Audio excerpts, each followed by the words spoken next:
கிறிஸ்துவுக்குள் பிரியமானவர்களே, கர்த்தரும் இரட்சகருமாய் இயேசு கிறிஸ்துவின் ஈடு நாமத்தினாலே உங்கள் யாவருக்கும் என் அன்பின் வாழ்த்துக்களை இயேசு கிறிஸ்து நாமத்தினால் தெரிவித்துக் கொள்கிறேன்.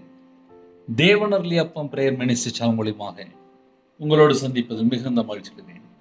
தினம்தோறும் அதிகால வேளையிலே பரிசுத்த வேதாந்தத்திலிருந்து நாம் ஒரு பகுதியை தியானித்து நம்முடைய குடும்ப பாதுகாப்பிற்காக நாம் ஜெபித்துள்ளோம். அதிகால வேளையில் அபிஷேகங்களை பெற்றுக்கொள்ள, தேவனுடைய கிருபை பெற்றுக்கொள்ள புதிய நாளுக்காக இணைந்திருங்கள். யோவான் சுவிசேஷம் 15ஆம் அதிகாரம் 4 முதல் 8 ஆகிய வசனங்களிலே எண்ணில் நிலைத்திருங்கள் என்று இயேசு கிறிஸ்து ராஜா சொல்கிறார். எண்ணில் நிலைத்திருங்கள். யாரெல்லாம் இந்த காலவேளையில் இந்த செய்தி கேட்கிறீங்களோ, இயேசு கிறிஸ்துவுக்குள்ளே நாம் நிலைத்திருக்கும் போது நம்ம குடும்பம் ஆசீர்வதிக்கப்படுகிறது. ஒரு குடும்பம் ஆசீர்வாதமா இருக்கணும் அப்படின்னா நம்ம இயேசு கிறிஸ்துவுக்குள் நிலைத்திருக்கணும். சில குடும்பத்திலே ஞாயிற்றுக்கிழமை கரெக்டா சர்ச்சைக்கு போயிடுவாங்க. ஆனா திங்கட்கிழமையில இருந்து அடுத்த வாரம் ஞாயிற்றுக்கிழமை வரைய எப்படி வாழ்ந்தாங்க அப்படின்னு சொல்லி கொஞ்சம் அவங்கள்ட்டே நம்ம கேட்டா சொல்லிடுவாங்க, எங்க பிரதர் வீட்டுல இவ்வளவு காரியம் இருக்கு அப்படிம்பாங்க. அப்படின்னா என்ன அர்த்தம் அப்படின்னா கர்த்தரை விட்டு தள்ளி போயிட்டாங்கன்னு அர்த்தம். இன்னைக்கு செய்தி என்ன அப்படின்னா, ஒரு குடும்பம் ஆசீர்வாதமா இருக்கணும் அப்படின்னா என்ன செய்யணும்? என்ன இப்ப காலைல தூங்கிச்சாச்சு, எல்லாரும் கேட்குறீங்க, கரெக்ட் தான். எண்ணில் நிலைத்திருங்கள். இயேசு கிறிஸ்துக்குள் நிலைத்திருக்கும் போது நம்ம வாழ்க்கையிலே நமக்கு முதல்ல சமாதானம் இருக்கும். தூங்கி எந்திரிச்சோடனே எல்லாருக்கும் சமாதானம் இருக்கா? ஏன்னா காலைல தூங்கி எந்திரிச்சோடனே கமிட்மெண்ட் நிறைய இருக்கும். இந்த மாசத்துல இவ்வளவு முடிக்கணும், இன்னும் அது இதுன்னு சொல்லி ஏகப்பட்ட வந்துகிட்டே இருக்கும். நம்ம இருதயத்துக்குள்ளே முதல்ல சமாதானம் இருக்கா? அது முதல் பாயிண்ட். இயேசு கிறிஸ்து நம்ம வீட்டுக்குள்ள இருக்கும்போது ஆசீர்வாதம் இருக்கும். ஆசீர்வாதம் இருக்கும். எப்படி அப்படின்னா, நம்ம ஒரு கனி உள்ள ஒரு வாழ்க்கை வாழ்வோம். கனி உள்ள ஒரு வாழ்க்கை இருக்கும்போது வாழ்க்கை ஆசீர்வாதம். இன்னைக்கு நிறைய குடும்பத்திலே கர்த்தருக்குள் இல்லாம இருக்கும்போது தான் பிரச்சனைகள், போராட்டங்கள், உபத்திரங்கள் இது எல்லாமே ஆரம்பிக்கும். இதை எப்படி பிரதர் சொல்றீங்க அப்படின்னு சொல்லி யாராவது ஒருவேளை கேட்டால், என்னோட வாழ்க்கையில நான் கஷ்டப்பட்டிருக்கேன், நஷ்டப்பட்டிருக்கேன், தனிமையில இருந்திருக்கேன், கண்ணீர் வடிச்சிருக்கேன். அதுக்கெல்லாம் பின்னாடி என்ன காரணம் அப்படின்னு சொல்லி கொஞ்சம் என் லைஃப்ல நான் நடந்ததை வச்சு சொல்றேன். ஏன்னா சில குடும்பத்திலே வாழ்க்கை முழுவதுமே வேதனை, வாழ்க்கை முழுவதுமே பாடுகள். ஆனா யார்கிட்ட போய் சொல்ல அப்படின்னு சொல்லி தெரியாது. ஆனா இருதயத்துக்குள்ள பார்த்தா நிறைய கவலைகள் இருக்கும். கசப்பான ஒரு வாழ்க்கையா இருக்கும். வேதனை நிரம்பின ஒரு வாழ்க்கையா இருக்கும். நிம்மதி இல்லாத ஒரு வாழ்க்கையா இருக்கும். அண்ணா என்னன்னே சொல்ல வரீங்க அப்படின்னு சொல்லி ஒருவேளை யாராவது கேட்டால், நம்ம நிப்பாட்டி பேசும்போது அது நிறைய குடும்பத்துக்குள்ள செய்தி போயிட்டு இருக்கும். எண்ணில் நிலைத்திருங்கள். இயேசு கிறிஸ்துவுக்குள்ள ஒரு மனுஷன் இருக்கணும் அப்படின்னா, உங்க கையில நீங்க பைபிள் தான் நீங்க எடுத்து வைத்துக் கொள்ளலாம். யோவான் சுவிசேஷம் 15ஆம் அதிகாரம் 4 முதல் 8 ஆகிய வசனங்கள். அதுல 7ஆம் வசனத்துல அழகா போட்டிருக்கு, நீங்கள் என்னிலும் என் வார்த்தைகள் உங்களிலும் நிலைத்திருந்தால் நீங்கள் கேட்டுக்கொள்வது எதுவோ அது உங்களுக்கு செய்யப்படும் என்று அதுல ஒரு ஆன்சர் இருக்கு. ஆனா 4-8 வரி ஆகிய வசனங்களை நம்ம தியானிக்கும் போது நமக்கும் தேவனுக்கும் உள்ள தொடர்பு எப்படி இருக்கு, அதுதான் முக்கியம். வீட்டுல கரண்ட் 24 மணி நேரம் இருந்தாதான் அந்த வீடு வெளிச்சமா இருக்கும். வாரத்துல ஒரு 2 மணி நேரம் மட்டும் கரண்ட் இருக்குன்னு வச்சுக்கோங்களேன், அந்த ஒரு வாரத்துல 2 மணி நேரம் மட்டும்தான் கரண்ட் இருக்கு. மிச்ச நாள் ஃபுல்லா கரண்ட் இல்லைன்னா அந்த வீடு எப்படி இருக்கும்? இருள் அடைஞ்சு போய் இருக்கும்.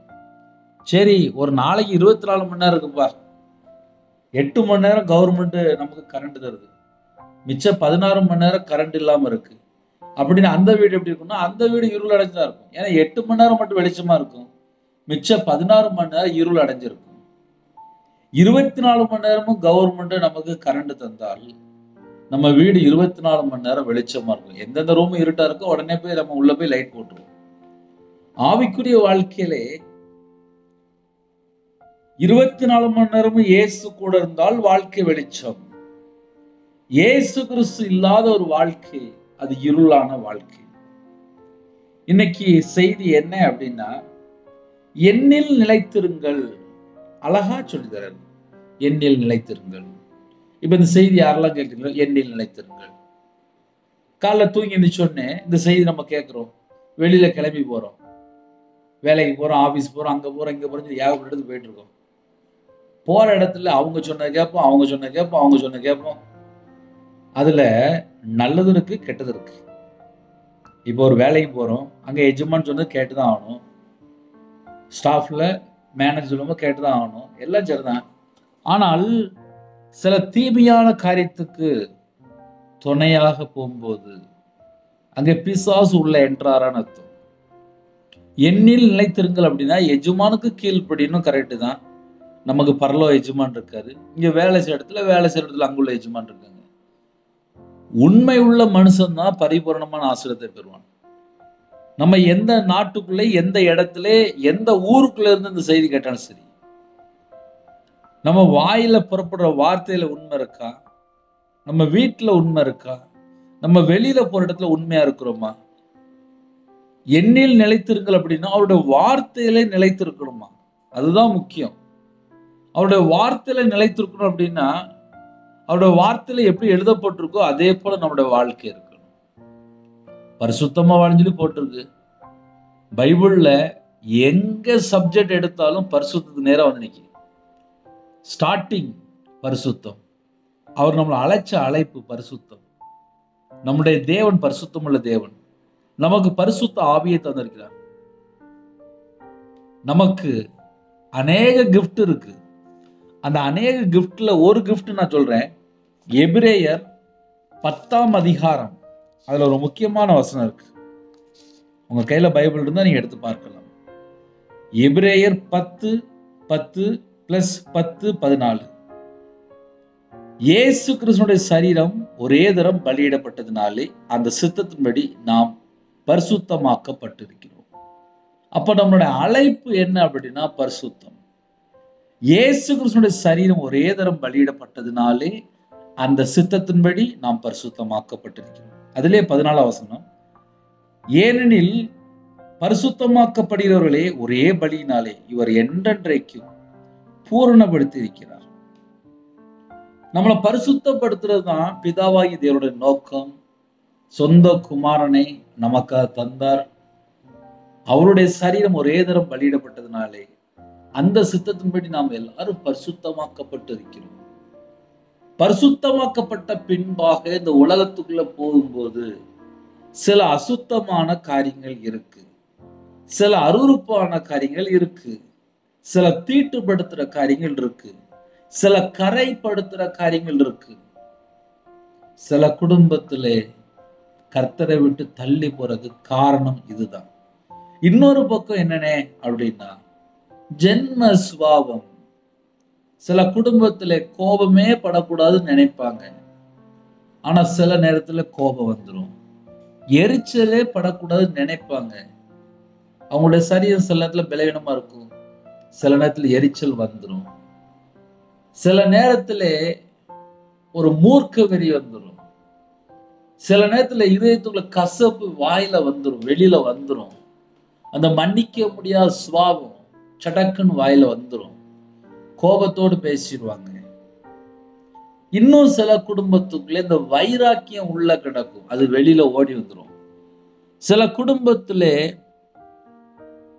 எதை கேட்டாலும் வாயை திறந்தாலே பொய் தான் சொல்லுவாங்க.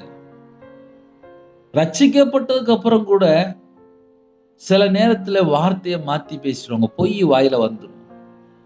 எண்ணில் நிலைத்திருங்கள் அப்படின்னா என்ன அர்த்தம் அப்படின்னா, நமக்கு பலவிதமான சூழ்நிலை வரும். நம்ம இந்த பூமியில தான் வாழ்றோம். பல பிரச்சனைக்கு நடுவுல தான் ஒவ்வொரு குடும்பமும் வாழ்ந்துட்டு இருக்கு.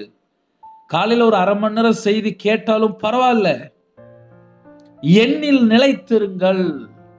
நம்ம இயேசு கிறிஸ்துவுக்குள் நிலைத்திருந்தால் நம்ம வாழ்க்கை மகிமையான வாழ்க்கை. எப்படி பிரதர் அப்படின்னா, பாவம் செய்யும் போது தேவ மகிமை இழந்து போயிருந்தோம்.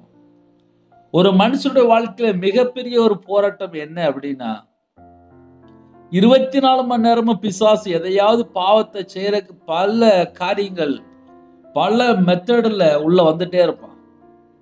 ஒரு குடும்பம் பரிசுத்தமா வாழ்ந்து சொல்லி முடிவு எடுத்துட்டுப்பா, பொய் பேச சொல்லி முடிவு எடுத்துட்டு, உண்மையா வாழ்ந்து சொல்லி முடிவு எடுத்துட்டாங்க, தீர்மானம் பண்ணிட்டாங்க.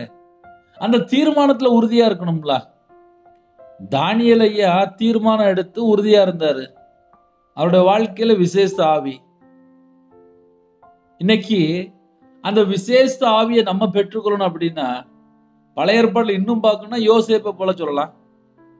யோசேப்புக்குள்ள தேவனோட ஆவி இருந்துச்சு. ஏன்னா நாள்தோறும் போராட்டத்துல அவர் விலகி ஓடிட்டாரு. அதனால அவருக்கு விசேஷ ஆவி.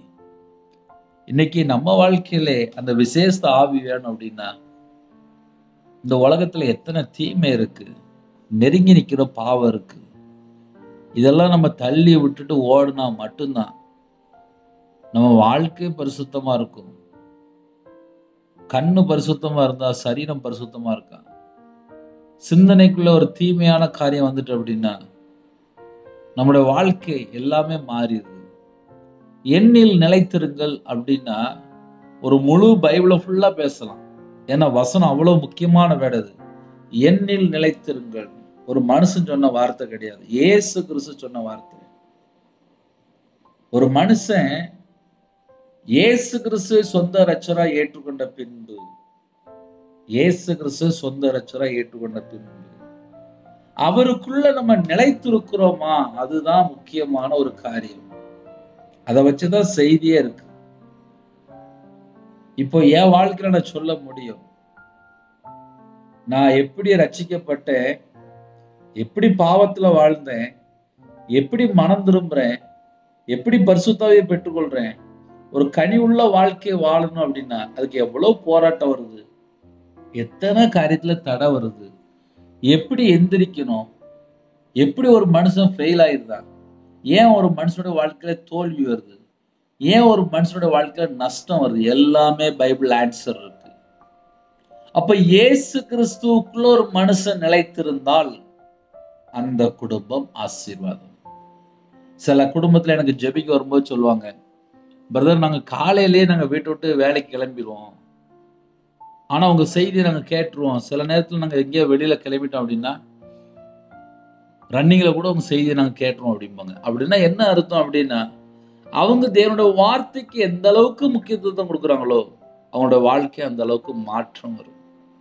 என்னில் நிலைத்திருங்கள். இயேசு கிறிஸ்துவுக்குள் ஒரு மனுஷன் இருக்கிறாங்க அப்படின்னா அவங்களுடைய முகம் பிரகாசமா இருக்கும், புருஷன் பொண்டாட்டிக்குள்ள சந்தோஷமா இருப்பாங்க, பிள்ளைகள் பார்த்தா நல்லா இருக்கும், பிள்ளைகளோட வாழ்க்கையில பார்த்தா சமாதானம் இருக்கும். ஏன் அப்படின்னா அவங்க 24 மணி நேரம் இயேசு கிறிஸ்துவுக்குள் நிலைத்திருக்கிறாங்க. இந்த இயேசு கிறிஸ்துவுக்குள் நிலைத்திருக்கிற ஒரு வாழ்க்கை ஒரு பெஸ்டான வாழ்க்கை. இப்ப நானும் ஞாயிற்றுக்கிழமை சர்ச்சுக்கு போயிட்டு தான் இருக்கேன். சர்ச்சுக்குள்ள போகும்போது அங்க உள்ள ஜனங்களை என்ன பண்றாங்க, சர்ச்சுக்குள்ளே செல்போன்ல போன் பேசுறாங்க, செல்போன்ல வாட்ஸ்அப்ல பார்த்துட்டு இருக்காங்க. சர்ச்சு சர்வீஸ் நடந்துட்டு இருக்கு, சர்ச்சுக்குள்ளே செல்போன்ல பல பேர் பார்த்துட்டு இருக்காங்க. நான் ரியலா பார்த்தேன். இதை ஏன் உங்களுக்கு சொல்லி தரேன் அப்படின்னா, சர்ச்சுக்குள்ள ஒரு 2 மணி நேரம் உள்ள உட்கார்ந்து இருக்காங்க. அந்த 2 மணி நேரம் கூட அவங்க தேவனை ஆராதிக்க முடியல, தேவனோடு உண்மையா இருக்க முடியல. ஐயா ஒரு வாரத்துல 2 மணி நேரம் தானே, அந்த 2 மணி நேரம் தேவனுடைய சமூகத்துல காத்திருக்கும் போது தேவன் ஆசீர்வதிப்பாரா ஆசீர்வதிக்க மாட்டாரா? தேவனை ஆவியோடு உண்மையோடும் தொழுது கொள்ள வந்த இடத்துல அங்கேயும் செல்போன் எடுத்து விளையாண்டுட்டு இருக்கிறாங்க, செல்போன் எடுத்து பார்த்துட்டு இருக்கிறாங்க. அப்ப கர்த்தருக்குள் அவங்க நிலைத்து இருக்கலை. கர்த்தருக்குள் நிலைத்து இருக்கணும் அப்படின்னா அது ஒரு மிகப்பெரிய ஒரு கிஃப்ட். அந்த கிஃப்டுக்குள்ளதான் மிகுந்த கனி இருக்கு, ஆசீர்வாதம் இருக்கு, சமாதானம் இருக்கு, குடும்பத்தினுடைய சகல விதமான ஆசீர்வாதம் இருக்கு. ஏன் மறுபடியும் மறுபடியும் நிப்பாட்டி நிப்பாட்டி பேசுறோம் அப்படின்னா, என்னில் இயேசு கிறிஸ்துக்குள் நிலைத்திருங்கள். கையில பைபிள் எடுத்து வாசிக்க மாட்டுக்காங்க, ஜெபிக்க மாட்டுக்காங்க, தேவனை தேட மாட்டுக்காங்க, செல்போன்ல மூழ்கி கிடக்குறாங்க. எப்படி இயேசு கிறிஸ்துக்குள் நிலைத்திருக்க முடியும்? நம்ம நார்மலா யோசித்து பார்ப்போமே. இதெல்லாம் ஏன் காலையில சொல்லி தரேன் அப்படின்னா, கஷ்டப்பட்டவனுக்கு தான் வழி தெரியும், நஷ்டப்பட்டவனுக்கு தான் வழி தெரியும், மாந்திரியத்துல கஷ்டப்பட்டவனுக்கு தான் பிரச்சனைன்னு எனக்கு தெரியும், விக்கிரத்துக்கு பல லட்சங்கள் கொடுத்தவனுக்கு தான் சாபம்னா என்னன்னு தெரியும், மனுஷனை நம்பி பின்னாடி போனவனுக்கு தான் பிரச்சனைனா என்னன்னு தெரியும், வியாதியில படுத்தவனுக்கு தான் வலினா என்னன்னு தெரியும், கடன்ல கஷ்டப்பட்டவனுக்கு தான் எத்தனை பேர் என்னெல்லாம் பேசுவாங்க கடன்ல கஷ்டப்பட்டா. இதெல்லாம் என் வாழ்க்கையில நான் அனுபவிச்சிருக்கேன். ஆனா ஒரு காலத்துல பார்த்தா எனக்கு அது கஷ்டமா இருந்துச்சு. ஆனா கையில பைபிள் எடுத்து பேசும்போது பார்த்தா அந்த உபத்திரப்பட்டது நல்லது, அதனால உம்முடைய பிரமாணங்களை கற்றுக்கொண்டேன். நான் கஷ்டப்பட்டதுனால தான் பேச முடியுது. துன்மார்க்கமான ஒரு வாழ்க்கை, இஷ்டம் போல ஒரு வாழ்க்கை, தாறுமாறான வாழ்க்கை. ஆனா கையில பைபிள் எடுத்து வாசித்து பார்த்தா ஸ்டார்டிங் என்னமா போட்டிருக்கு? பரிசுத்தம், உண்மை, நீதி, அன்பு. இதெல்லாம் ஒரு வீட்டுக்குள்ள இருந்தால் நம்ம இயேசு கிறிஸ்துவுக்குள் நிலைத்திருக்கிறோம். இன்னைக்குள்ள வசனத்தை நம்ம கொஞ்சம் தியானிப்போம். இன்னும் ஆவியானவர் உங்களோடு பேசுவார். என்னில் நிலைத்திருங்கள், நானும் உங்களில் நிலைத்திருப்பேன். இப்ப அடுத்த பாயிண்ட் சொல்லிட்டாரு, என்னில் நிலைத்திருங்கள். நம்ம இயேசு கிறிஸ்துவுக்குள்ள இருக்கும்போது அவரும் நமக்குள் இருப்பேன் என்கிறார். என்னில் நிலைத்திருங்கள், நானும் உங்களில் நிலைத்திருப்பேன். இப்ப சர்ச்சுக்குள்ள வந்த ஒரு 2 மணி நேரம் கையில பைபிள் எடுத்து துறக்க மாட்டுக்காங்க, பாட்டு படிக்க மாட்டுக்காங்க, அப்படியே நிக்கிறாங்க, அப்படியே உட்கார்றாங்க. ஜெபம் அப்படின்னு கண்ணை கூட மூட மாட்டுக்காங்க. இப்ப சர்ச்சில் இப்ப அப்படிதான் போயிட்டு, கர்த்தரை குறித்து ஒரு பயம் இல்லை. தேவனை ஆராதிக்கிற இடத்துல பயபக்தி இல்லை. எண்ணில் நிலைத்திருங்கள் அப்படின்னா, இப்ப வீட்டில் உள்ள சில தாய்மார்கள் இருக்காங்கல்ல, இப்ப ஞாயிற்றுக்கிழமை நம்ம சர்ச்சுக்கு போயிட வேண்டும்பா, சரி. மற்ற 6 நாள் வீட்டில் இருக்கிறாங்கல்ல, 11 மணிக்கு, அப்புறம் சாயங்காலம், அப்புறம் காலையில அப்படின்னு சொல்லிட்டு பல நேரம் வச்சிருப்பாங்க. அதுல எந்த நேரம் சொல்லி அவங்களுக்கு தான் தெரியும். கரெக்டா அந்தந்த நேரம் ஆயிட்டுனா போதும், ஒரு நாடகம் பார்க்க கிளம்பி போயிடுவாங்க. கேட்டா புருஷன் சரியில்லை பிரதர், பிள்ளை சரியில்லை பிரதர், ஒரே கடன் பிரச்சனை பிரதர் அப்படிம்பாங்க. ஜெபிக்க வரும்போது வீட்டில் போய் பார்த்தா தெரியும், கரெக்டா நேரத்துக்கு நேரம் சாப்பிட்றாங்களோ இல்லையோ நாடகம் பார்த்துருவாங்க. ஏன்னா நாடகம் பார்க்கலாம் அவங்களுக்கு தூக்கம் வராது. அந்த நாடகம் பார்த்தா அது ஒரு தவறான நாடகமா இருக்கும். அப்புறம் வீட்டுக்குள்ள என்ன ஆவி வரும்? தவறான ஆவி தான் வரும். எங்கெல்லாம் வீட்டுக்குள்ள தவறான காரியத்தை பார்க்குறாங்களோ அந்த வீட்டுக்குள்ள தவறான ஆவி தான் வரும். இதை ஏன் உங்களுக்கு சொல்லி தரேன் அப்படின்னா, சில குடும்பத்திலே கர்த்தருக்குள் நிலைத்து இருக்கலை, அதனாலதான் அந்த வீட்டுக்குள்ள சமாதானம் இல்லை, விடுதலை இல்லை, ஆசீர்வாதம் இல்லை. நிறைய குடும்பத்துல இதுதான் பிரச்சனை. ஏன் ஒரு வீட்டுக்குள்ள கோபம், சண்டை, எரிச்சல் இதெல்லாம் ஏன் உள்ள வருது அப்படின்னா, அவங்க கையில பைபிள் எடுத்து வாசிக்காம இருப்பாங்க, ஜெபிக்காம இருப்பாங்க, தேவனை தேடாம இருப்பாங்க, துதிக்காம இருப்பாங்க. இதெல்லாம் எப்படி பதில் சொல்றீங்க அப்படின்னா, நான் கஷ்டப்பட்டிருக்கேன், நான் சொல்றேன். ஏன்னா என் வாழ்க்கையில நான் பைபிள் வாசிக்காம வாழ்ந்திருக்கேன், ஜெபிக்காம வாழ்ந்திருக்கேன், தேவனை தேடாம இருந்திருக்கேன். அப்ப என் வாழ்க்கையில எல்லாமே நஷ்டமா இருந்துச்சு. என் வாழ்க்கையில நஷ்டத்துக்கு காரணம் யாரு அப்படின்னு சொல்லி பார்த்தா நான் தான்.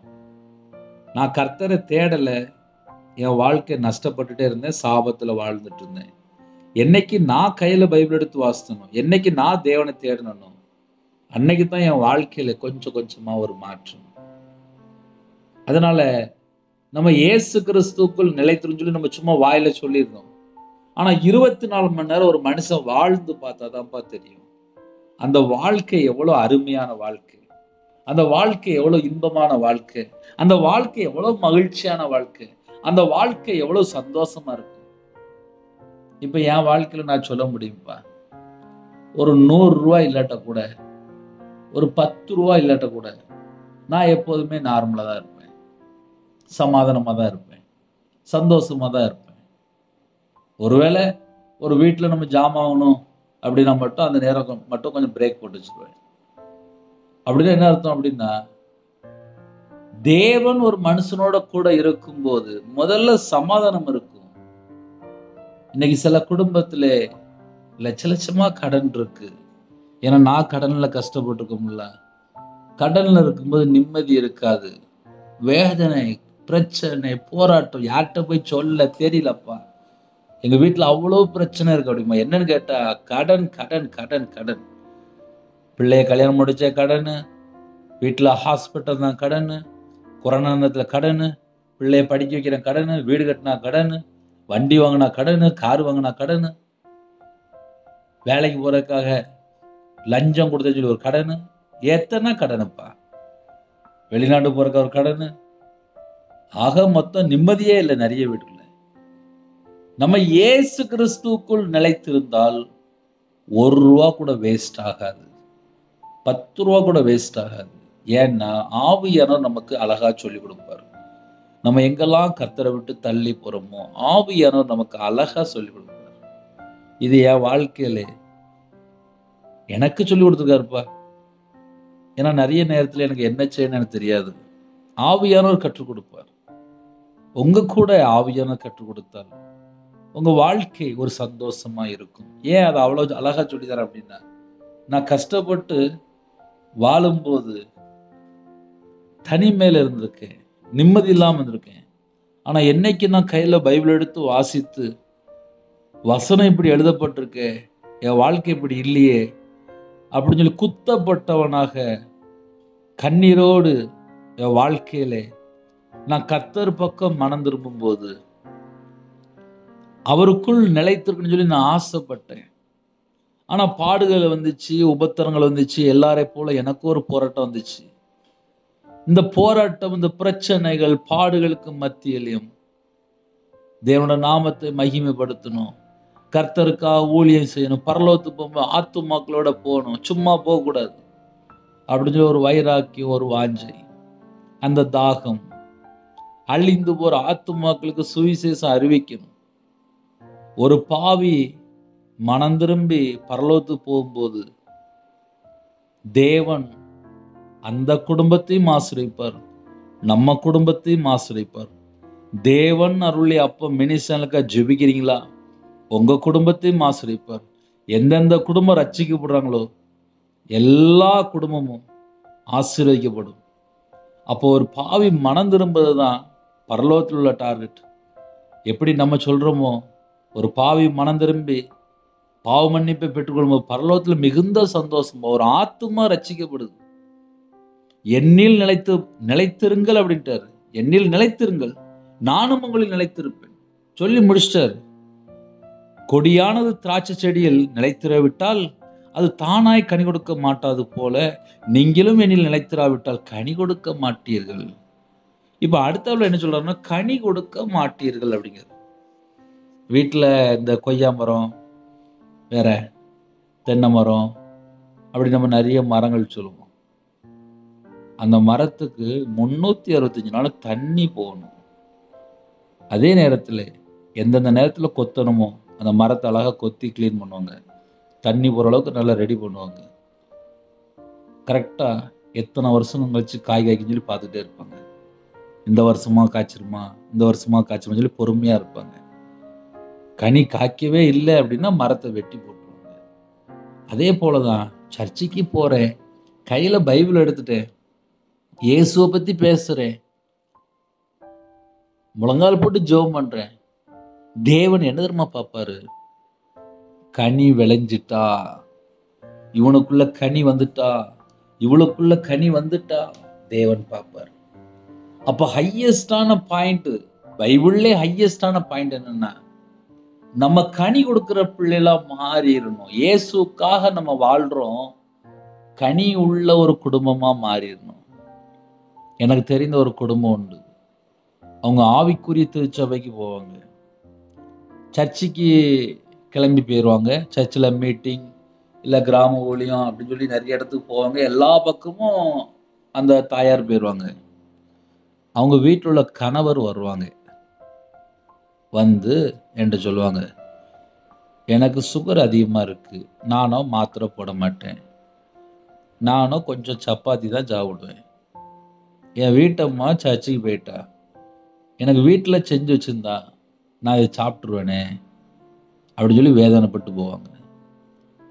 அப்போ ஒரு குடும்பத்திலே நம்ம என்ன யோசிக்கணும் அப்படின்னா, கர்த்தருடைய பிள்ளைகள் கணவன் மனைவிக்குள்ள யாரெல்லாம் செய்தி கேட்குறீங்களோ, கணவருக்கு என்னென்ன காரியம் செய்யணுமோ அதையெல்லாம் செஞ்சிடணும். அதே போல கணவர்மார் யாரெல்லாம் செய்தி கேட்குறீங்களோ, மனைவிக்கு செய்ய வேண்டிய எல்லா காரியமும் செஞ்சிடணும். வியாபாரம் வியாபாரம் வியாபாரம் சொல்லிட்டு நான் வியாபாரத்தில் இருக்கும்போது ஓடிட்டே இருப்பேன், ஆனால் வீடை கவனிக்கவே மாட்டேன்.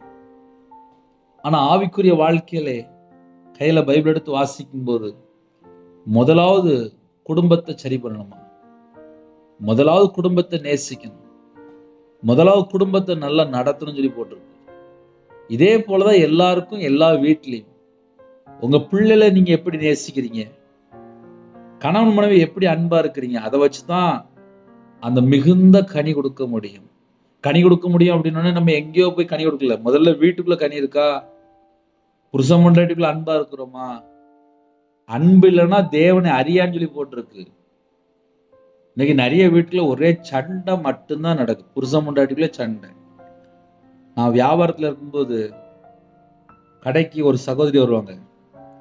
அந்த சகோதரிக்கு 34 வயசு, கல்யாணம் முடிக்கவில்லை, நிறைய படிச்சிருக்காங்க, நிறைய டிகிரி வாங்கியிருக்காங்க, ஆனா கல்யாணம் மட்டும் முடிக்கல. ஏன்க்கா கல்யாணம் முடிக்கல அப்படின்னு சொல்லி நான் நார்மலா கேட்டிருக்கேன். இப்பதான் தெரியுது அது ரொம்ப எவ்வளவு கஷ்டமான காரியம் தெரியுது. வியாபாரத்துக்கு நான் நார்மலா கேட்டிருக்கேன். அப்ப அந்த அக்கா சொன்னாங்க, அண்ணே கல்யாணம் முடிஞ்ச ஒரு 6 மாசத்துக்குள்ளேயோ இல்லை 1 வருஷத்துக்குள்ளேயோ எங்க அம்மா அப்பா சண்டை போட்டிருக்காங்க. பிள்ளை பிறந்ததுக்கு அப்புறம், அதாவது நான் பிறந்ததுக்கு அப்புறம் 34 வருஷமா இது வரைக்கும் எங்க அம்மா அப்பா பேசுனா நான் பார்த்தது இல்லைண்ணே. எங்க அப்பா கூட நான் தனியா வெளியே போவேன், எங்க அம்மா கூட நான் தனியா வெளியே போவேன், ஆனா எங்க அம்மா அப்பா சேர்ந்து போனா நான் இது வரைக்கும் நான் பார்த்தது இல்லை. ஒரே வீட்டுக்குள்ள நாங்க 3 பேர் இருக்கிறோம். எங்க அப்பா வெளியில போயிட்டு வீட்டுக்குள்ள வருவாங்க, என்கிட்ட மட்டும்தான் பேசுவாங்க. எங்க அம்மா என்கிட்ட மட்டும்தான் பேசுவாங்க. எங்க அம்மா அப்பா பேசி சிரிச்சு நான் 34 வருஷமா நான் இது வரைக்கும் ஒரு தடவை கூட நான் பார்த்தது இல்லை. எங்க அம்மா அப்பா நேருக்கு நேர் நின்னது கூட நான் பார்த்தது இல்லை, ஒரு போட்டோல கூட நான் பார்த்தது இல்லை. எனக்கு அம்மாவும் இருக்காங்க, எனக்கு அப்பாவும் இருக்கிறாங்க. அந்த ஐயா பார்த்தா ஒரு கவர்மெண்ட் ரிட்டையர். அந்த வீட்டுக்குள்ள அவ்வளவு ஒரு நரக வேதனை மாதிரி. கனி இல்லாத ஒரு குடும்பம் அர்த்தம். ஒரு வீட்டுக்குள்ள புருஷன் முன்னாடி சண்டை போட்டு பிள்ளைய இந்த மாதிரி கல்யாணம் முடிக்காம வச்சுக்கோங்க அப்படின்னா கனி இல்லைன்னு அர்த்தம். கனி உள்ள வாழ்க்கை அப்படின்னா என்ன அர்த்தம் அப்படின்னா, அவங்க பேசாம பிள்ளைகளுக்கு என்ன செய்யணும், குடும்பத்துக்கு என்ன செய்யணும், மனைவிக்கு என்ன செய்யணும், கணவருக்கு என்ன செய்யணும், மாமியாருக்கு என்ன செய்யணும், மருமகளுக்கு என்ன செய்யணும், பேரம்பேத்திக்கு என்ன செய்யணும்னு சொல்லி அதை மட்டுமே யோசிச்சுட்டு இருப்பான். அதான் கனி உள்ள வாழ்க்கை. என்னில் நிலைத்திருங்கள் நானும் உங்களில் நிலைத்திருப்பேன், கொடியானது திராட்சை செடியில் நிலைத்திராவிட்டால் அது தானாய் கனி கொடுக்க மாட்டாது, நீங்களும் என்னில் நிலைத்திராவிட்டால் கனி கொடுக்க மாட்டீர்கள். அப்போ ஒரு கிறிஸ்டியன், ஒரு வேதக்காரங்க அப்படின்னு நம்ம சொல்லிட்டு கனி இல்லை அப்படின்னா தேவன் துக்கப்படுவார், தேவன் துக்கப்படுவார். இன்னைக்கு நிறைய குடும்பத்துல புருஷன் முன்னாடி பிரிஞ்சு போயிடுறாங்க. என்ன காரணம் சொல்லி கேட்கும்போது ஏதோ ஒரு காரியத்தை சண்டை போட்டாங்க, அதுக்கப்புறம் பிரிஞ்சு போயிட்டாங்க. அந்த பிரிஞ்சு போன குடும்பங்கள் அதுக்கப்புறம் நிறைய தவறான தொடர்புகள், அதுக்கப்புறம் பார்த்தா பின்னாடி பார்த்தா வாழ்க்கை பார்த்தா வேதனையான வாழ்க்கையா மாறிடுது. அதுக்கப்புறம் ஜபகுரி போகும்போது என்ன சொல்றாங்க அப்படின்னா, என் கணவர் வேற யாரு கூடயோ வாழ்ந்துட்டு இருக்காங்க.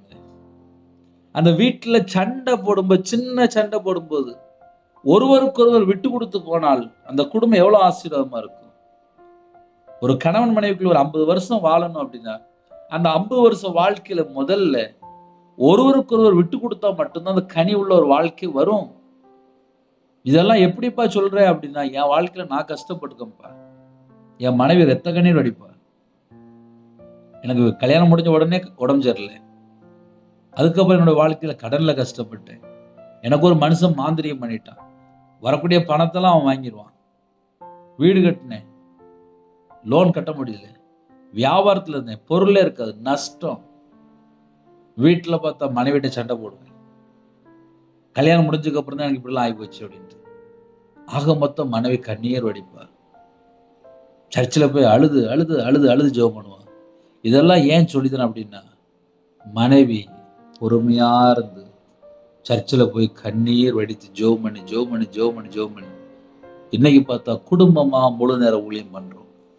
அப்படின்னா என்ன அர்த்தம் அப்படின்னா, ஒரு குடும்பம் அப்படின்னு இருந்துச்சு அப்படின்னா யாராவது ஒருத்தன் விட்டு கொடுக்கணும். அப்பந்தான் மிகுந்த கனி கொடுக்க முடியும். இப்ப சில குடும்பத்திலே விபச்சாரத்திலையும் பாவத்திலையும் அக்கிரமத்திலையும் போதை அடிமையிலையும் கஞ்சா பழக்கத்திலையும் மதுபான அடிமையிலையும் பெருகிட்டு வராங்க. அது ஒரு செக்ஷன். இன்னொரு பக்கம் பார்த்தா வீட்டுக்குள்ள பார்த்தா செல்போன்லயே எப்ப பார்த்தாலும் 5 மணி நேரம் 6 மணி நேரம். ஒரு குடும்பத்துல இயேசு கிறிஸ்து கூட இருக்கணும் அப்படின்னா 5 மணி நேரம் 6 மணி நேரம் வீட்டுல உள்ள கணவரோ இல்ல வீட்டுல உள்ள அக்காமாரோ எப்ப பார்த்தாலும் செல்போன்ல 5 மணி நேரம் 6 மணி நேரம் மூழ்கி போய் கிடந்தா எப்படி கனி கொடுக்க முடியும்? அந்த வீட்டுல இருள் மட்டும்தான் இருக்கும், பிசாசு மட்டும்தான் இருக்கும். 31 நாளும் 24 மணி நேரம் வீட்டுக்குள்ள கரண்ட் இருந்தா மட்டும்தான் வெளிச்சம். இயேசு கிறிஸ்து உங்க வீட்டுக்குள்ள இருக்கும்போது மெய்யான ஒளி பிரகாசிக்கும், ஜீவ ஒளி பிரகாசிக்கும். ஒரு குடும்பம் இயேசு கிறிஸ்துக்குள் இருக்கும்போது அந்த குடும்பம் வார்த்தையினாலே கட்டப்பட்டு இருக்கும். இன்னைக்கு நிறைய வீட்டுல பொம்மை தான் வச்சிருக்காங்கப்பா, விக்கிரம் தான் இருக்கு. ஆனா கையில பைபிள் எடுத்து வாசிக்கிறதே இல்லை. என்ன நடக்கு? அதனால கால வேளையிலே நீங்களும் என்னில் நிலைத்திராவிட்டால் கனி கொடுக்க மாட்டீர்கள். அப்ப இயேசு கிறிஸ்துவுக்குள்ள ஒரு குடும்பம் இல்லை அப்படின்னா கனி இருக்காது அப்படின்னு சொல்லி முடிச்சிட்டாரு. இதையே உங்களுக்கு ஆழமா மறுபடியும் சொல்றேன்னா, இயேசு கிறிஸ்துவுக்குள்ள ஒரு குடும்பம் இல்லை அப்படின்னா அந்த வீட்டுல சந்தோஷம் இருக்காது, சமாதானம் இருக்காது, ஆசீர்வாதம் இருக்காது. இதெல்லாம் அங்க பிரச்சனை இருக்கும். ஏன் மறுபடியும் சொல்றேன் அப்படின்னா, சில வீட்டுல இயேசு கிறிஸ்து 24 மணி நேரம் இருக்கிறாரா அப்படின்னு சொல்லி கேட்டால் சந்தேகம். காலையில் ஒரு அரை மணி நேரம் செய்தி கேட்பாங்க, இல்ல அரை மணி நேரம் ஜெபம் பண்ணுவாங்க. அதுக்கப்புறம் வீட்டுல பார்த்தா நல்ல நாடகம் படம் இஷ்டம் போல வாழ ஆரம்பிச்சிருவாங்க. அந்த வீட்டுக்குள்ள இயேசு கிறிஸ்து இருக்கிறாரா? நம்ம ஒரு நார்மலா கேள்வி கேட்டு பார்ப்போமே. இதெல்லாம் ஏன் உங்களுக்கு சொல்லித்தரேன் அப்படின்னா, நான் வியாபாரத்துல இருக்கும்போது ஞாயிற்றுக்கிழமை காலையில 1 மணி நேரம் சர்ச்சுக்கு போவேன். அந்த 1 மணி நேரத்துல சர்ச்சு மெசேஜ் ஓடிட்டு இருக்கும்போது நான் தூங்கிட்டு இருப்பேன். சர்ச்சு ஆரம்பிச்சதுக்கு லேட்டா போவேன், முடியறதுக்கு முன்னாடி நேரா வெளியில வந்துடுவேன். 7 நாளுமே பைபிள் வாசிக்க மாட்டேன், 7 நாளுமே ஜெபம் பண்ண மாட்டேன். அப்ப என் வாழ்க்கை எப்படி செத்து போன வாழ்க்கையா இருந்திருக்கும்? வீட்டுக்கு வருவேன், நல்ல படம் பார்ப்பேன். வியாபாரத்துக்கு போவேன், அங்க பார்த்தா ஒரு எலுமிச்சம்பழம் வச்சிருப்பேன், கத்தாழை போட்டிருப்பேன், சில போட்டோ வச்சிருப்பேன். இதெல்லாம் ஏன் காலைல சொல்லி தரேன்னா, இயேசுவை நான் தேடல. என்னோட வாழ்க்கை இயேசுவை தேடாத ஒரு வாழ்க்கை. அதுல என்ன பிரதர் இருந்துச்சு அப்படின்னா, நஷ்டம் இருந்துச்சு, தோல்வி இருந்துச்சு, நிந்தைகள் இருந்துச்சு, அவமானங்கள் இருந்துச்சு, 1/2 கோடி கடன் இருந்துச்சு. இதெல்லாம் ஏன் உங்களுக்கு சொல்லித்தரேன் அப்படின்னா, ஏன்னா இயேசு என் கூட இல்லாம இருந்த நாட்கள். இயேசு என் கூட இல்லை அப்படின்னா என்னோட வாழ்க்கை நரக வாழ்க்கையா இருந்துச்சு. என்னைக்கு கையில பைபிள் எடுத்து வாசித்து தேவனுடைய சமூகத்திலே கண்ணீரோடு ஜெபிக்க ஆரம்பிச்சனோ, அதுக்கப்புறம் தான் ஒரு உணர்வு, அதுக்கப்புறம் தான் ஒரு மனம் திரும்புதல், அதுக்கப்புறம் தான் பாவ மன்னிப்பு. ஒரு ரவிராஜ் மனம் திரும்பினா மட்டும்தான் ஒரு குடும்பம் நல்லா இருக்கு. ரவிராஜ் மனம் திரும்பினதுக்கு அப்புறம் தான் அந்த வீட்டுக்குள்ள சந்தோஷம் இருக்கு. ரவிராஜ் மனம் திரும்பினதுக்கு அப்புறம் தான் அந்த வீட்டுக்குள்ளே தேவன் ஆசீர்வதிக்கிறார். இதே போலதான் எல்லா வீடும். யாரெல்லாம் இந்த செய்தி கேட்குறீங்களோ, உங்க குடும்பம் ஆசீர்வாதமா இருக்கணும் அப்படின்னா, நான் தேவனுக்கு முன்பாக எப்படி இருக்கிறேன் இதை கண்டுபிடித்தால் இந்த நாள் மட்டும் இல்லை, எல்லா நாளுமே ஆசீர்வாதம் தான். இவ்வளவு விவரமா சொல்லியிருக்கேன். என் வாழ்க்கையில நான் எப்படி நஷ்டப்பட்டிருக்கேன், ஒரு குடும்பத்துக்குள்ள எவ்வளவு நேரம் டயத்தை வேஸ்ட் பண்றாங்க, இயேசு கிறிஸ்துவை எப்படி தேடுறாங்க. ஆனா 24 மணி நேரம் எப்படின்னே தேட முடியும் அப்படின்னு சொல்லி ஒருவேளை யாராவது கேட்டால், ஒரு வசனத்தை முதல்ல மனப்பாடமா படிங்க. அந்த நாள் ஃபுல்லா சொல்லி பழகுங்க. நான் 2015 2016 சட்டப்பையில் ஏதோ ஒரு வசனம் எழுதி வச்சிருப்பேன். அந்த வசனம் எடுத்து எடுத்து மனப்பாடமா படிப்பேன். நிறைய வசனம் இப்படி மனப்பாடமா படிச்சிருக்கேன். சட்டப்பைக்குள்ள ஒரு புதிய ஏற்பாடு மட்டும் வச்சிருப்பேன். Korean print pocket size Bible. இப்போ 250 ரூபா இருக்கும். அந்த பைபிள் வாங்கி சட்டப்பையில் வச்சிருப்பேன். எனக்கு எங்கேயாவது நேரம் கிடைக்கும்போது எடுத்து வாசித்துட்டு இருப்பேன். ஆவிக்குரிய வாழ்க்கையில் இப்படிதான் வளர்றதுக்கு பல மணி நேரம் தேவனோட சமூகத்தில் எப்படிலாம் காத்து முடிஞ்சு தேட ஆரம்பிச்சேன். நிறைய ஸ்பெல்லிங் மிஸ்டேக் வரும். ஆனாலும் என் சவுண்டா வாசித்து பார்ப்பேன். எழுத்துக்கூட்டி வாசிப்பேன். அதனால கால வேளையிலே என்னில் நிலைத்திருங்கள், இயேசு கிறிஸ்துக்குள் நிலைத்திருங்கள், நானும் உங்களில் நிலைத்திருப்பேன், நானும் உங்களில் நிலைத்திருப்பேன், நீங்கள் என்னில் நிலைத்திராவிட்டால் கனி கொடுக்க மாட்டீர்கள் அப்படின்னு சொல்லி முடிச்சிட்டார். அடுத்த வசனம் முக்கியமான வசனம். நானே திராட்சை செடி, நீங்கள் கொடிகள். ஒருவன் என்னிலும் நான் அவனிலும் நிலைத்திருந்தால் அவன் மிகுந்த கனிகளை கொடுப்பான். அப்ப மிகுந்த கனிகளை கொடுக்கணும் அப்படின்னா நான் என்னன்னே செய்யணும் அப்படின்னா நம்ம இயேசு கிறிஸ்துவுக்குள் இருக்கணும். அழகா சொல்றாரு, நானே திராட்சை செடிப்பா, நீங்க எல்லாம் கொடிகள் தான். ஒருவன் என்னிலும் நான் அவனிலும் நிலைத்திருந்தால் மட்டும்தான் மிகுந்த கனி. அவன் மிகுந்த கனிகளை கொடுப்பான். என்னை அல்லாமல் உங்களால் ஒன்றும் செய்யக்கூடாது. எனக்கு அந்த வேர்டு ரொம்ப பிடிக்கும். என்னை அல்லாமல் உங்களால் ஒன்றும் செய்யக்கூடாது. என்னை அல்லாமல் உங்களால் ஒன்றும் செய்யக்கூடாது. இயேசு கிறிஸ்து இல்லாமல் உங்களால் ஒன்றும் செய்யக்கூடாது. என்னை அல்லாமல் இயேசு கிறிஸ்து அல்லாமல் உங்களால் ஒன்றும் செய்யக்கூடாது. உங்களால் ஒன்றும் செய்யக்கூடாது. என்னை அல்லாமல் உங்களால் ஒன்றும் செய்யக்கூடாதுன்னு சொல்லி முடிச்சிட்டாரு. அதனால யாரெல்லாம் இணைந்திருக்கிறீங்களோ நம்ம எப்படி யோசித்து பார்க்கணும் அப்படின்னா, இயேசு கிறிஸ்து நம்ம கூட இருக்கிறாரா? என்னை அல்லாமல் உங்களால் ஒன்றும் செய்யக்கூடாது. ஒண்ணுமே செய்யக்கூடாது அப்படிங்கிறது. அப்போ 24 மணி நேரம் வாழ்க்கையில இயேசு கிறிஸ்து இல்லாமல் ஒண்ணுமே செய்யக்கூடாது. அதுக்கு ஆன்சர் அதுதான். 24 மணி நேரம் இயேசு கூட இருந்தால் ஒரு கனி உள்ள வாழ்க்கை. இயேசு கிறிஸ்து அல்லாமல் நம்ம எதெல்லாம் செய்யறோமோ அதெல்லாம் கனி இல்லாத வாழ்க்கை. ஹல்லேலூயா. ஒருவன் என்னிலும் அப்ப நம்ம எல்லாம் எப்படி யோசித்து பார்க்கணும் அப்படின்னா, நம்ம எல்லாம் இயேசு கிறிஸ்துக்குள்ள தான் இருக்கிறோமா? ஒருவன் என்னிலும் நான் அவனிலும் நிலைத்திருந்தால், நம்ம இயேசு கிறிஸ்துவுக்குள் நிலைத்திருந்தால் மிகுந்த கனி கொடுக்கிற பிள்ளைகளா இருப்போம். மிகுந்த கனி கொடுக்கிற பிள்ளைகளா இருக்கும்போது நம்ம குடும்பம் கண்டிப்பாக ஆசீர்வதிக்கப்படும். ஹல்லேலூயா. 6, 7, 8 ஆகிய வசனங்கள். ஒருவன் என்னில் நிலைத்திராவிட்டால் வெளியிலே எரியுண்ட கொடியைப் போல அவன் எரியுண்டு உலர்ந்து போவான். அப்படிப்பட்டவைகளை சேர்த்து அக்கினியிலே போடுகிறார்கள், அவைகள் எரிந்து போகும் என்றார். இயேசு கிறிஸ்துக்குள்ள நம்ம இல்லை அப்படின்னா அதனுடைய முடிவு என்ன அப்படின்னா 2ஆம் மரணமாகிய அக்னி கடல், அங்க வெறிய போகும். ஒருவன் எண்ணில் நிலைத்திராவிட்டால் வெளியே எரியுண்ட கொடியைப் போல அவன் எரியுண்டு உலர்ந்து போவான். உலர்ந்து போன ஒரு வாழ்க்கை. அப்ப இயேசு கிறிஸ்து நமக்குள் இருக்கும்போது மிகுந்த கனி உள்ள வாழ்க்கை. இயேசு கிறிஸ்து எனக்குள்ள இல்லை அப்படின்னு சொல்லி என்னுடைய வாழ்க்கை இருந்துச்சு அப்படின்னா உலர்ந்து போன வாழ்க்கை, உலர்ந்து போன எலும்புன்னு சொல்லி எசேக்கியேல் நம்ம வாசிக்கிறோம். இங்க என்ன போட்டுக்க அப்படின்னா, வெளியே எரியுண்டு கொடியை போல அவன் எரியுண்டு உலர்ந்து போவான். உலர்ந்து போன ஒரு வாழ்க்கை. ஏன்னா இயேசு கிறிஸ்து இல்லைன்னா உலர்ந்து போன வாழ்க்கை. அப்படிப்பட்டவைகளை சேர்த்து அக்கினியிலே போடுகிறார்கள், அவைகள் எரிந்து போகும். லாஸ்ட் பார்த்தா முடிவு பார்த்தா எரிஞ்சு போயிருவான். அதனால கர்த்தருடைய பிள்ளைகளுக்கு இயேசு கிறிஸ்துவுக்குள் இருக்கும்போது ஆசீர்வாதம். ஹல்லேலூயா. 7, 8 ஆகிய வசனங்கள்.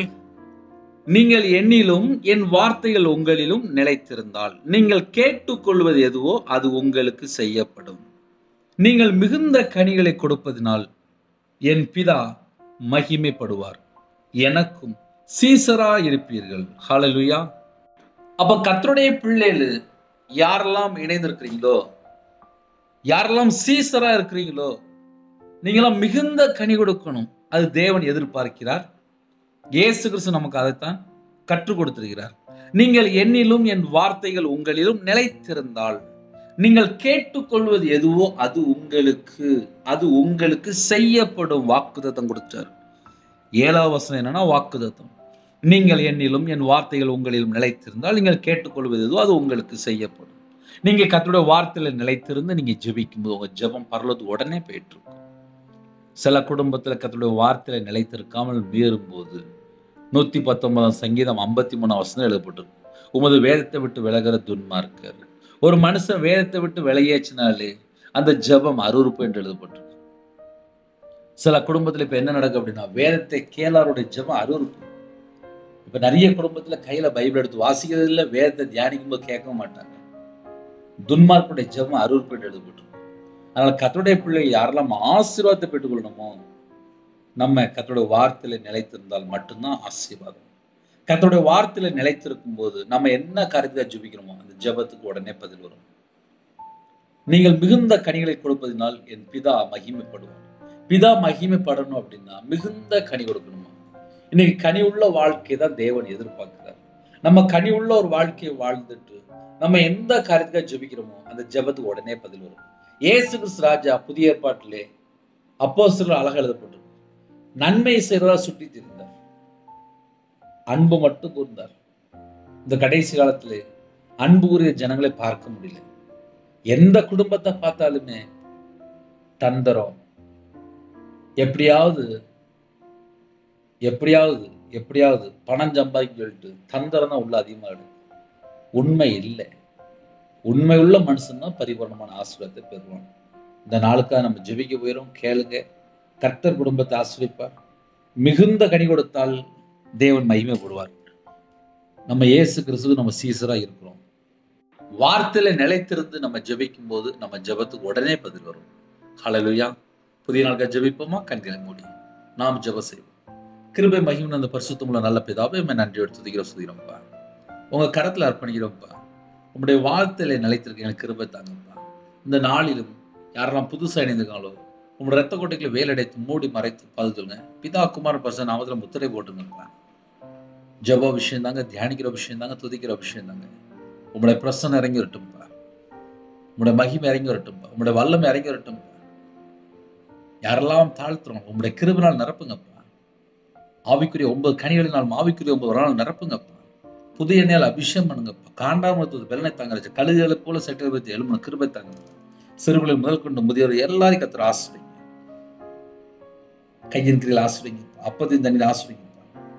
சகலமான வாசல் திறந்து ஆசீர்வதிங்க. பிறந்த நாள் கொண்டாடுறாங்க, திருமண நாள் கொண்டாடுறாங்க. கர்த்தர் கறந்துட்டு ஆசீர்வதிங்க. கர்த்தரோட கரத்துல அப்படின்னு சிறுபிள்ளை முதல் கொண்டு முதியோர் எல்லா குடும்பத்தையும் ஆசீர்வதிங்க. யாரெல்லாம் வெளியில புறப்படுறாங்களோ, யாரெல்லாம் வாகனத்துல போறாங்களோ எல்லா குடும்பத்துக்கும் உங்களோட ரத்த கோட்டைகளை வேல் அடைத்து மூடி மறைத்து பாதுகாத்துங்க. சரீரத்துல பலவீனத்தோடு படுத்த படுக்கல எந்த நாட்டுக்குள்ள ஜீவிக்கிறாங்களோ எல்லா குடும்பத்தையும் உங்களுடைய தழும்புள்ள கரத்தினால தொட்டு சுகமாக்கித்தாங்க. படிக்கிற பிள்ளைகளுக்கு ஸ்தோத்திரம்ப்பா. பிள்ளைகளோட தேவையெல்லாம் சந்திங்க. கடன் பிரச்சனைல கஷ்டப்படுறாங்க, அந்த கடனுக்கு ஒரு முடிவு கொண்டு வாங்க. கற்பத்தினிக்கா ஜீவின கர்த்தர் மனம் இருங்க, மாசம் இருங்க, கர்த்தர் ஆசீர்வதிங்க. டெலிவரி போறாங்க, கர்த்தர் கூட இருங்க. நீங்க கூட இருந்தாலே போதும்பா. பிள்ளைகளோட வாழ்க்கையில வயசு அதிகமாயிட்டு போகுதுப்பா. ஏற்ற துணையை தாங்க. திருமணம் முடிந்ததுக்கு அப்புறம் நிறைய குழப்பங்கள், எல்லா உபத்திரத்தை எல்லாம் மாற்றி ஆசீர்வதிங்க. வெளிநாட்டுல இருக்கிற குடும்பங்கள் இயேசு கிறிஸ்து நாமத்தினால் ஆசீர்வதிக்கப்படட்டும். தேவனர்ல அப்ப மினிஸ்டர் மூலமா யாரெல்லாம் இணைந்து எல்லா குடும்பமும் இயேசு கிறிஸ்து நாமத்தினால் ஆசீர்வதிக்கப்படட்டும். பலகைகளை திறந்து பண்டசாலை திறந்து சகல குடும்பத்தை சம்பூர்ணமா பழகி பெருகணும்ப்பா. ஆசீர்வதிங்க. இந்த வருஷத்துல என்னென்ன தீர்மானம் எடுத்துக்கணும் அந்த தீர்மானம் எல்லாம் அப்ப அவங்க பிள்ளைகளோட வாழ்க்கையில் தீர்மானத்துல உறுதியா இருக்கணும்ப்பா. பொருத்தனை பண்ணிக்காங்கப்பா. அந்த பொருத்தனை நிறைவேற்றுங்க. விசேஷமா சில குடும்பத்துல தாழ்த்துறாங்கப்பா. கர்த்தர் கிருபை தாங்கப்பா. கர்த்தர் கிருபை தாங்க. ஒவ்வொரு குடும்பத்தையுமே கர்த்தர் ஆசீர்வதிங்க. கர்த்தர் ஆசீர்வதிங்க. பலகைகளை திறந்து பண்டசாலை திறந்து பல மடங்கு ஆசீர்வதிங்கப்பா. பிறந்தநாள் கொண்டாடுறாங்க, திருமணம் கொண்டாடுறாங்க, அந்த குடும்பம்லாம் 100 மடங்கு ஆசீர்வதிக்கப்பட்டும். இன்னைக்கு என்னென்ன தேவை இருக்கு அந்த தேவையெல்லாம் கர்த்தர் சந்திங்கப்பா. தேவனர்ல அப்ப மினிஸ்டர் மூலமா இணைந்த குடும்பங்கள் இயேசு கிறிஸ்து நாமத்தினால இயேசு கிறிஸ்து அதனால ஆசீர்வதிக்கப்பட்டும். அவங்களோட சிந்தனை கிறிஸ்துவோட இணைப்பட்டுப்பா. இங்க உடம்புல ரத்தம் எல்லாம் இயேசு கிறிஸ்து ரத்தம் மாறட்டும். தலையில உச்சங்கால் வரையா அப்பா ஒவ்வொரு குடும்பத்தையும் அபிஷேகம் பண்ணுங்கப்பா. கர்த்தருக்கா வேறு பிரிக்கப்பட்ட ஜனமா இருக்கணும். மிகுந்த கனி கொடுக்கிற பிள்ளைகளா இருக்கணும். உங்களுடைய வார்த்தையில நிலைத்திருக்கிற பிள்ளைகளா இருக்கணும்ப்பா. அந்த கிருபைகள் தாங்கப்பா. எந்தெந்த வீட்டுக்கு சமாதானம் இல்லாமல் இருக்கு, அன்புக கிருபை தாங்கப்பா. அன்பின் அபிஷேகம் நிரப்புங்கப்பா. கல்வாரி அன்பில நிரப்புங்கப்பா. யாரெல்லாம் அர்ப்பணிக்கிறாங்களோ எல்லா குடும்பம் இயேசு கிறிஸ்து நாமத்துல ஆசீர்வதிக்கப்படட்டும். இந்த நாளில் ஜெபித்த குடும்பத்தை கர்த்தர் பொறுப்படுத்துங்க. நிறைய குடும்பத்துல இருதயம் ஃபுல்லா பாரம், அந்த எல்லா பாரத்தையும் நீக்கிருங்க. உம்முடைய பாதத்துல அர்ப்பணிக்கிறோம்ப்பா. இந்த நாளை கர்த்தர் பொறுப்படுத்துங்க. உமக்கு பிரியமானபடி வாழணும். அந்த கிருபைகள் தாங்க. இந்த நாளை எல்லா காரியத்திலும் ஆசீர்வதித்தாங்க. வேலைக்கா ஜெபிறாங்க, கர்த்தர் ஆசீர்வாதம் தரணுங்க. இருதயத்துக்குள்ள நிறைய தீர்மானம் எடுத்துக்கங்க. அந்த தீர்மானத்தை கர்த்தர் நிறைவேற்றித்தாங்க. சில குடும்பத்துல வீடு கட்டுறது பாதியில தடையில நிக்கப்பா. கர்த்தர் வீடு கட்டித்தாங்கப்பா. உங்க காரத்துல அர்ப்பணிக்கிறோம். மிஷினரி மாதிரி எழுப்புங்கப்பா. எல்லா கிராமத்திலும் சுவிசேஷம் அறிவிக்கணும்ப்பா. ஒரு ஆத்துமா கூட பாதாளத்துக்கு போக கூடாதுப்பா. எல்லாரும் பரலோகத்துக்கு வரணும். எல்லாரும் மனம் திரும்பி பாவ மன்னிப்பை பெற்றுக்கொண்டு இயேசுதான் மெய்யான தெய்வம் அறிந்து வரணும். அந்த கிருபை செய்ய உம்முடைய கரத்துல அப்புரோஜனமான ஊழியக்காரன்பா. தேவனார்லயே அப்ப மினிஸ்டர் உங்களுடைய கரத்துல இருக்கணும். கர்த்தர் பொறுப்படுத்துங்க. துதிகான மகிமையெல்லாம் ஒருக்கே செலுத்தணும். இயேசு கிறிஸ்து பிதாவே ஆமென். தேவனுக்கு மகிமையுண்டாவதாக. கர்த்தர் தாமே உங்களை உங்கள் குடும்பத்தில் சகல காலத்தும் சம்பூர்ணமா திருப்தியாக கர்த்தர் கொடுத்து ஆசீர்வதிப்பாராக. ஆமென். கர்த்தராகிய இயேசு கிறிஸ்து கிருபையும் பிதாவாகிய அன்பும் பரிசுத்தனுடைய ஐக்கியம் இப்பொழுதும் எப்பொழுதும் சதா காலங்களில் நம்மளோடு கொடுப்பதாக. ஆமென். கிறிஸ்துவ பிரியமானவர்களே, தொடர்ந்து இணைந்திருங்கள். நம்முடைய ஊழியக்காரத்துடன் ஜெபித்துள்ளுங்கள். கர்த்தர் உங்களை உங்கள் குடும்பத்தில் சகல காலத்தும் சம்பூர்ணமா திருப்தியாக கர்த்தர் கொடுத்து ஆசீர்வதிப்பாராக. ஆமென். கர்த்தராகிய இயேசு கிறிஸ்து கிருபையும் பிதாவாகிய அன்பும் பரிசுத்தனுடைய ஐக்கியமும் இப்பொழுதும் எப்பொழுதும் சதா காலங்களில் நம்மளோடு கொடுப்பதாக. ஆமென். கிறிஸ்துவ பிரியமானவர்களே, தனி ஜெபம் பண்ணுங்க. எங்களுக்காக ஜெபித்துள்ளுங்கள். God bless you. Thanks for watching. Please subscribe our channel. Click the like and share. Click the bell. God bless you.